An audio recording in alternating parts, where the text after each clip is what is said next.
in terms of the projection to the League's Cup, like the first 60 minutes were the indication that I look for, and I had a couple of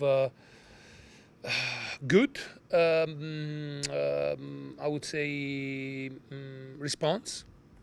Bilal Al-Buni, I think he played a very good game. Alessandro did very well. I saw Alessandro in the rhythm of the Alessandro of the beginning of the season, like that he can be a menace on like in the 8 wing-back position. And the other thing is probably that we have to do things differently offensively if we don't have Ryan Gold. That's pretty simple. Just looking ahead to the Leagues Cup then that's coming up. I don't know how much did you see the game last night?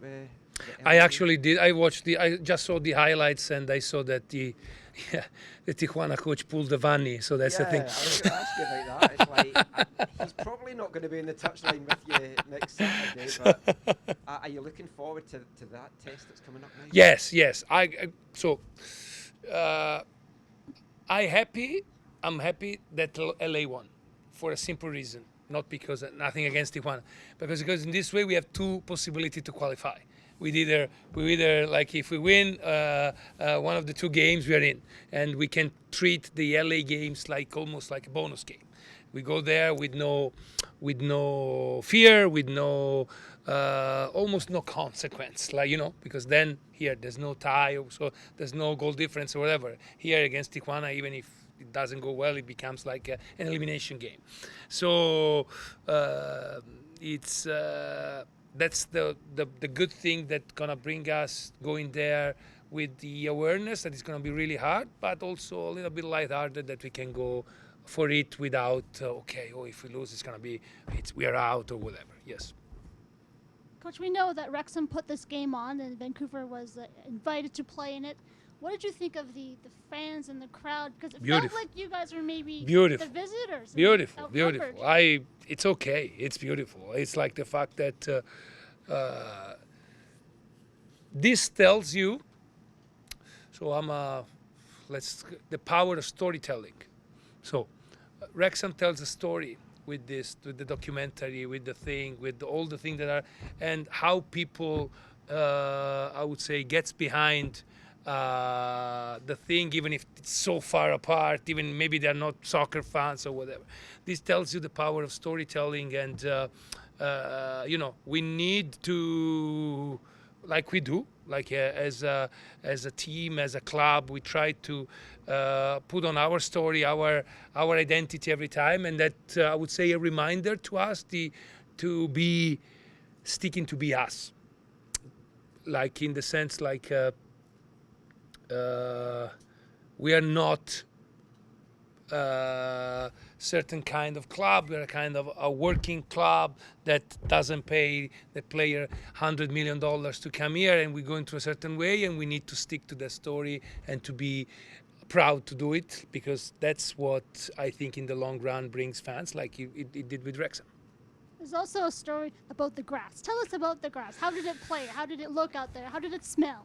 The smell, I don't know. It smelled better.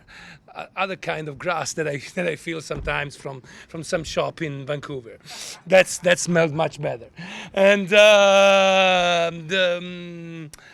this one, it was okay. And to be honest, visually was really good. The players said that it was a little hard, the field, but the bounce were really good.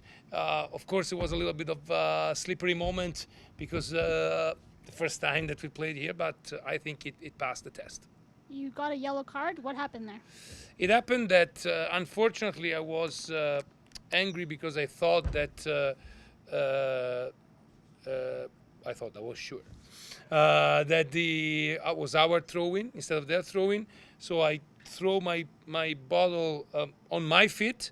Unfortunately, this is my fault. So this is the part that is my fault. The part that is the lax fault, that the bounce of the bottle went into the field, and when the bottle went into the field, there was automatically a yellow card. Vanni, Giuseppe Bovellina came on, and you brought him in as sort of a natural wide winger player. But did we see something in the goal that he scored tonight that he also offers as well in terms of his ability to strike a goal? So I'm happy because at training, his quality of shooting is really high. And he tried in the first, he played already 5, 6, 7 games for us. I think he tried 7, 8 times, and it was always like a little wide or high or contested. So we know that he has this possibility to have a good strike, both left and right, by the way. So he can be an offensive weapon for sure. And we didn't play Ryan Raposo today because it's kind of a half and half. We see if he's going to be available in LA or not. So Beppe is in the mix to start the game for sure.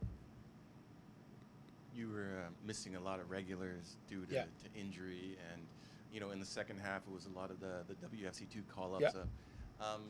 You're not ambassadors for MLS, but people will look at the score line and not understand.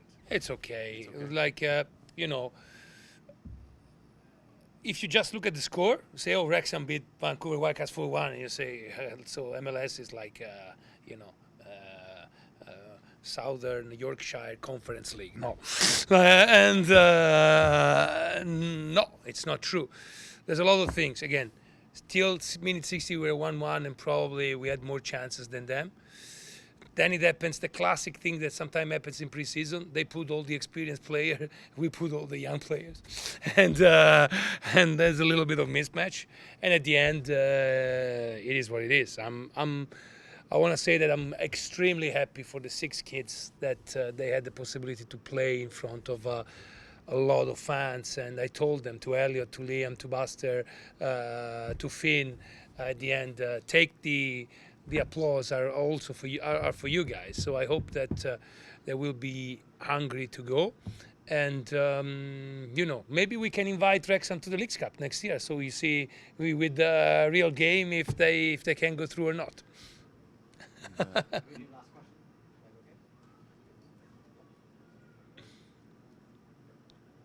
was just gonna say, no Deadpool costume today. No, but I met Ryan. So it's much taller than I thought.